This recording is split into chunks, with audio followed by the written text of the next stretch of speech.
তো সুতরাং আমরা আমাদের বাবা দাদা কি বলেছে এই দিকে না তাকায়া, যেহেতু ইন্নাদ্দীনা ইনদাল্লাহিল ইসলাম, ইসলাম দিয়েছেন আল্লাহ, সুতরাং আল্লাহ যেই পথ দেখাবে সেই পথ মানার নাম মুসলমান। কথা ঠিক কিনা? আমি একটা তরিকা বানালাম, তরিকা মানে রাস্তা, পথ বানালাম, যদি বলি এই পথে চললে আল্লাহ পাওয়া যায়, এটা আমার বিবেক, এটা আমার যুক্তি বলেছে, কিন্তু পথটা আমার বানানো, তা আমার বানানো পথে আল্লাহ পাওয়া যাবে না। আল্লাহ যেই পথ দেখাবে যুক্তি মানক, যুক্তি মানক, বিবেক মানক। বইগুলো হ্যাঁ, আচ্ছা ঠিক আছে। আপনাদের মনোযোগ আছে? আছে তো নাকি? আমি লং জার্নি করে এসেছি, ঢাকা থেকে আসা। আমি চেয়েছিলাম দ্রুত চলে যাব, কিন্তু আটকে গেছি। এখন আসেন একটু সামনে, আমার কথাগুলো মনোযোগ দিয়ে দেবেন। আমি জাস্ট কথা বলবো, কথাগুলো মেনে নিতে চেষ্টা করবেন, কারণ আমি আমার বাবার কথা বলবো না, আমি কোরআন এবং সুন্নাহর কথা বলবো। বর্তমান সময়ে মুসলমান মার খায়, এতে কোনো সন্দেহ আছে? আছে? নাই। ফিলিস্তিনের মুসলমান মার খায়, মায়ানমারের মুসলমান মার খায়, অস্ট্রেলিয়ার মুসলমান মার খায়, কানাডার মুসলমান মার খায়, আপনার পাশে আসাম কলকাতার মুসলমান কোরবানি করতে পারে না। চতুর্দিকে মুসলিম মার খায়, কিন্তু আল্লাহর ওয়াদা লা তাহিনু ওয়ালা তাহজানু, টেনশন করবা না, পেরেশান হবা না, আনতুমুল আ'লাউন, মুসলমানরাই জিতবে, এতে কোনো সন্দেহ। এটা বলেছেন কে? তাহলে আল্লাহ বলছে মুসলিম জিতবে, কিন্তু বাস্তবতা দেখছি মুসলিম মার খায়। এখন আল্লাহর কথা জিতবে মুসলমান, কিন্তু আমার চোখের দেখা ফিলিস্তিনের মুসলমানও মার খায়, মায়ানমারের মুসলমানও মার খায়, ইয়ামানের মুসলমানও মার খায়, সিরিয়ার মুসলমানও মার খায়, ইরাকের মুসলমানও মার খায়, আফগানের মুসলমানও মার খায়। চতুর্দিকে মুসলিম শুধু মার খাইতে আছে। মাওলা কোরআনে বললা মুসলিম জিতবে, কিন্তু বর্তমান এই আধুনিকতা গ্লোবালাইজেশনের যুগে মুসলিম মার খায়। কারণ কি? আল্লাহ বলে শর্ত আছে, ইন কুনতুম মুমিনিন, তোমাদের বোমা লাগবে না, তোমাদের অস্ত্র লাগবে না, তোমাদের কোনো শক্তি লাগবে না, তোমাদের পিছন থেকে সাপোর্ট লাগবে না। একটা শর্ত, বুকে যদি তোমার ঈমান থাকে, শুধু যুদ্ধের ময়দানে তুমি নামবা, আমি মালিক তোমাকে বিজয়ের ব্যবস্থা করে দেব। তাহলে বিজয়ের ব্যবস্থা করবে কে? তাহলে আমরা এখন মার খাই, তাহলে মুসলিম হিসেবে নামে আছি, কাজে মুসলিম থাকলে জিততাম। কারণ আল্লাহ বলছে ইন কুনতুম মুমিনিন, যদি তুমি মুমিন হও, তাহলে মুমিন হলে জিতবে, কিন্তু মুমিন না হলে জিতবা। তাহলে দাড়ির নাম মুমিন নয়, টুপির নাম মুমিন নয়, জুব্বার নাম মুমিন নয়, নামাজ রোজা হজ যাকাত এগুলো আমল হয়, কিন্তু এগুলোর নাম মুমিন নয়। যদি তাকবীরের নাম মুমিন হইতো, আজানের নাম মুমিন হইতো, একামতের নাম মুমিন হইতো, কোরআন তেলাওয়াতের নাম মুমিন হইতো, মাহফিল করার নাম যদি মুমিন হইতো, তাহলে আমরা একদিনে বিজয় লাভ করতে পারতাম। তাহলে কোরআন যে মুমিনের পরিচয় দিয়েছে, আমরা সেই মুমিন হতে পারি নাই বলে আল্লাহ বছরের পর বছর এই মুসলমানকে লজ্জিত করছে। কথা ঠিক না? এখন আসেন, আল্লাহর দল কোনটা? আমি যদি বলি আমি আল্লাহর দলে, মামা যদি বলে উনি আল্লাহর দলে, আপনি যদি বলেন আমি আল্লাহর দলে, ও যদি বলে আমি আল্লাহর দলে, ও যদি বলে আমি আল্লাহর দলে, তাহলে এটা আমরা দাবি করলাম, কিন্তু আল্লাহ আমাকে ওনার দলের সৈনিক বানিয়েছে কিনা এটা আমরা জানি। তা আল্লাহ বলছে আমার একটা দল আছে, কারণ প্রত্যেকের একটা দল আছে, হাসানের একটা দল আছে, অমুকের একটা দল আছে, তমুকের একটা দল আছে, আল্লাহ বলে আমার একটা দল আছে। মাওলার নাম কি? আল্লাহ বলে হিজবুল্লাহ, ওই দলের নাম আল্লাহর দল। তো বাংলাদেশেও একটা দল আছে, নাম রেখেছে হিজবুল্লাহ। ইয়েমন একটা দল আছে, নাম রেখেছে হিজবুল্লাহ। বাহরাইন একটা দল আছে, নাম রেখেছে হিজবুল্লাহ। আল্লাহ বলে তুমি বান্দা হিজবুল্লাহ বললে আল্লাহর দল হয় না। আমি আল্লাহ যেই দলকে হিজবুল্লাহ বলবো সেই দলটাই আল্লাহর দল হয়ে যায়। সেই দল কার দল হয়ে যায়? এখন আসেন সূরা মায়েদা 55 নাম্বার লাইন। আল্লাহ বলছে আমার দল চিনবা কেমনে? আল্লাহ কোরআনে বলছে ইন্নামা, নিশ্চয়ই নিশ্চয়, ওয়ালিয়ুকুম, তোমাদের ওলি। আমরা ওলি আল্লাহ শব্দ বলি কি বলি না? বলি, ওলি ওলি ওলি। এই আল্লাহ কোরআনে বলছে ইন্নামা, নিশ্চয়ই নিশ্চয়, ওয়ালিয়ুকুম, তোমাদের ওলি হচ্ছে আল্লাহু। আল্লাহ বলে আমি আল্লাহ তোমাদের ওলি। তাহলে আল্লাহ আমাদের ওলি, কোনো সন্দেহ আছে? তার উপর বলছে এগুলো না, এগুলো কি জন্য দিচ্ছেন? এগুলো কে খাবে? মাহফিলের মধ্যে ডিস্টার্ব করেন। আমি কি মাহফিলে আঙ্গুর খাইতে পারবো? আশ্চর্যজনক কথা। আমাকে কিছু দিবেন না, একটু গভীরভাবে খেয়াল করবেন। ইন্নামা ওয়ালিয়ুকুমুল্লাহ, ইন্নামা মানে নিশ্চয়ই নিশ্চয়, ওয়ালিয়ুকুম, তোমাদের ওলি হচ্ছে আল্লাহ।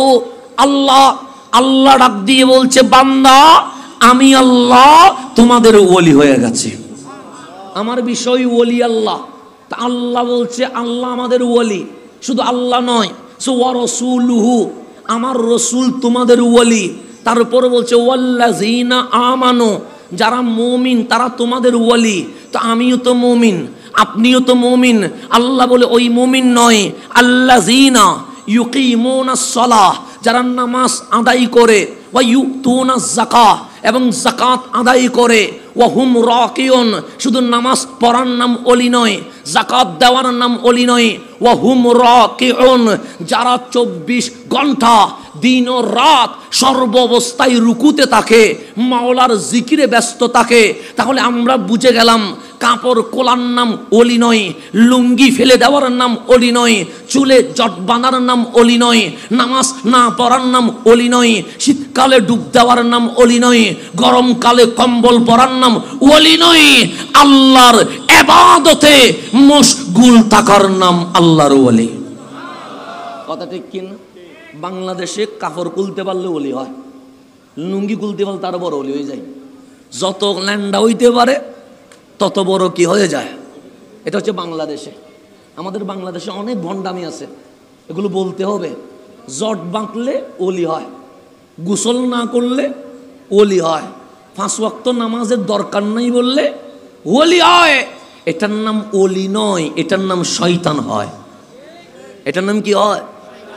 বন্ডের সাথে সুন্নিয়তের কোনো সম্পর্ক। মনে রাখবে আল্লাহ নিজে ওলির সংজ্ঞা দিচ্ছেন আল্লাযিনা ইউকিমুনাস সালাহ। ওলি মানি তারে কয় যে নামাজ লাগবে না সেটা নয়, যে 5 ওয়াক্ত নামাজের সাথে সাথে তাহাজ্জুদের নামাজে ব্যস্ত হয়ে যায়, এটার নাম ওলি।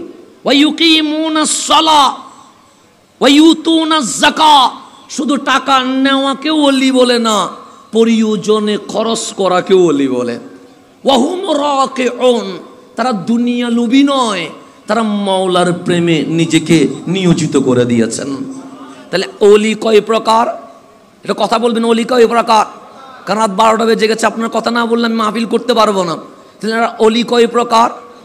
1 নম্বর আল্লাহ আমাদের ওলি, 2 নম্বর রসুল আমাদের ওলি, 3 নম্বর আল্লাহর ওলিগণ আমাদের ওলি। এখন ওলি শব্দ একটা, আল্লাহ বলে বান্দা আমি তোমাদের ওলি, রসুল বলে আমি তোমাদের ওলি, গৌসে পাক থেকে সমস্ত ওলি বলে আমি তোমাদের ওলি। তাহলে একটা শব্দ আল্লাহর জন্যও ব্যবহার, নবীর জন্যও ব্যবহার, ওলির জন্যও ব্যবহার, শব্দ একটা। এখন কি শিরিক হয়ে যাবে? বলে না, শিরিক হবে না। কেন? আরবি একটা শব্দ অবস্থার প্রেক্ষিতে হাজারো অর্থ হতে পারে। কয়টা শব্দ অর্থ হয়? কয়টা? হাজার হতে পারে।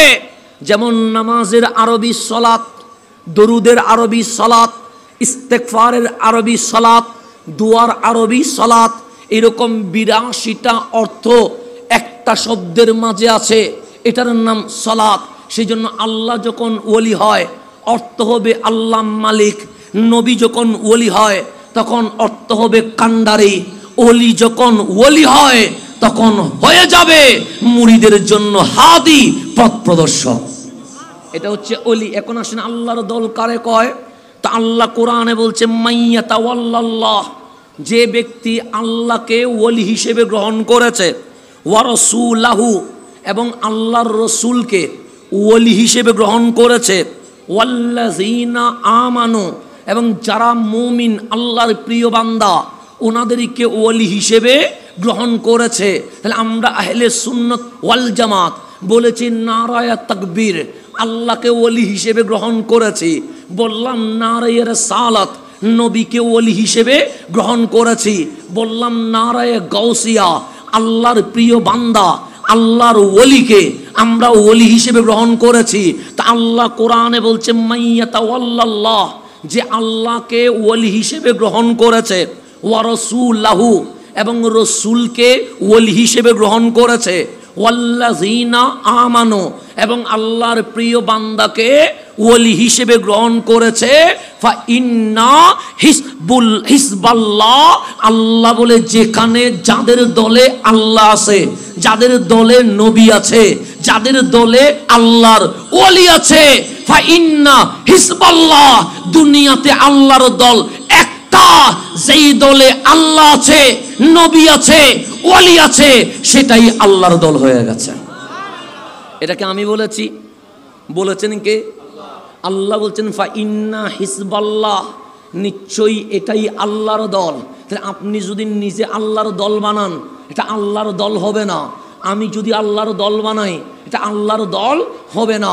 সেই জন্য আল্লাহ বলছেন যেই দলে আল্লাহ আছে, যেই দলে রসুল আছে, যেই দলে ওলি আছে, ফা ইন্না হিজবাল্লাহ, এটা আল্লাহর দল, হুমুল গালিবুন, তারাই জিতবে। তা আজকে মানুষ মার খায় কেন? কারণ ওলি ছেড়ে দিয়েছে, নবী ছেড়ে দিয়েছে, আল্লাহ বলে জমিনে আল্লাহর দল নাই, সেই জন্যই মার খায়। আজকেও যদি বাংলা নয় বিশ্বের মুসলিম আল্লাহর ওলি ধরে নবীর দরবারে চলে যায়, খোদার কসম বিজয় চলে আসবে, বিজয় চলে আসবে। এখন আসেন সামনের দিকে যায়, এটা হচ্ছে কোরআনের সামারি বললাম, সূরা মায়েদা। এখন আসেন বুখারী শরীফে চলে যায়। আমরা ওলিদের কারামত বলি কি বলি না? বলি। আমি কোনো কারামত বলবো না। কেন? কারণ বললেই বলবেন আপনি দেখছেন, সুতরাং আমি এই প্রশ্নটা নিব না, সেই কারণে আমি কোনো কারামতই বলবো না। কিন্তু আমরা কারামত মানি কি মানি না? বিশ্বাস করি কি করি না? করি। এখন আসেন সামনের দিকে যায়। বুখারী শরীফ মানতে কোনো ঝামেলা আছে? নাই। এখন বুখারী শরীফের হাদিস সৈয়দুনা আবু হুরায়রা রাদিয়াল্লাহু তাআলা আনহু বর্ণনা করেছেন, ক্বালা রাসূলুল্লাহ সাল্লাল্লাহু আলাইহি ওয়াসাল্লাম, আমার নবী ইরশাদ করেন, রসুল বলেন আমি বলি নাই, ইন্নাল্লাহ ক্বাল, আমার আল্লাহ ইরশাদ করেছে। তা আল্লাহ কি বলছেন? মান আদা লি ওয়ালিয়া, এই বান্দা শোন, যেই ব্যক্তি আল্লাহর ওলির সাথে বিরোধিতা করবে, আল্লাহর ওলির প্রতি হিংসা করবে, আল্লাহর ওলির প্রতি বিদ্বেষ রাখবে, আল্লাহর ওলির প্রতি শত্রুতা লাগবে, আল্লাহ বলেন ফাকাদ আযানতুহু বিল হারব, আমি আল্লাহ তার বিরুদ্ধে যুদ্ধ ঘোষণা করে দিয়েছে। এখন যুদ্ধ ঘোষণা করছে কে? আল্লাহ। একটু গভীরভাবে খেয়াল করবেন। মান আদা লি ওলিয়া, আল্লাহ বলছে যে দুনিয়ার জমিনে আল্লাহর ওলির বিরোধিতা করবে, ফাকাদ আযানতুহু বিল হারব, আমি আল্লাহ যুদ্ধ ঘোষণা করলাম। যুদ্ধ ঘোষণা করছে কে? কাদের বিরুদ্ধে? ওলি বিদ্বেষীদের বিরুদ্ধে, গৌসে পাকের বিরোধীদের বিরুদ্ধে, খাজায়ে আজমিরের বিরোধীদের বিরুদ্ধে, শাহিন শাহ সিরকুটের বিরোধীদের বিরুদ্ধে, গৌসুল আজম মাইজ ভান্ডারীর বিরোধীদের বিরুদ্ধে। এখন জিতবে কে? আল্লাহ না বিরোধী পার্টি? কে জিতবে? সেই জন্য বিরোধী পার্টির মাইক বেশি হতে পারে, জনগণ বেশি হতে পারে, কোটি মানুষ হতে পারে, কিন্তু জীবনে বিজয় আনতে পারবে না। কারণ যারা আল্লাহর বিরোধী, যারা আল্লাহর নবীর বিরোধী, যারা আল্লাহর ওয়ালির বিরোধী, আল্লাহ বলে তাদের সাথে আমার কোনো বন্ধুত্ব নাই, আমি আল্লাহ তাদের বিরুদ্ধে যুদ্ধ ঘোষণা করলাম। যুদ্ধ ঘোষণা করছে কে? একটু গভীরভাবে খেয়াল করবেন। এরপর ওলি কারে কয়? আল্লাহ নিজে বলছে, আমি হাদিসে কুদসি, ওলি কারে কয়? আমরা তো ওলি চিনি না। শীতকালে ডুব দিলে ওলি মনে করি, গরমকালে কম্বল পড়লে কি মনে করি? এটা কেমনে সম্ভব? তো শীতকালে ডুব দিলে যদি ওলি হয়, অস্ট্রেলিয়া কানাডাতে বরফ জমে, দেখবেন বরফের মধ্যে অনেকেই হাঁটে, ওরা তো মুসলমানই না মুশরিক, তারা তো এখানের চেয়ে বড় ওলি হয়ে যাবে। কথা ঠিক না? অস্ট্রেলিয়াতে কি আছে? বরফ আছে। কানাডাতে কি আছে? বরফ আছে। তো বরফে মানুষ হাঁটতেছে না? হাঁটতেছে। তো আপনি শীতকালে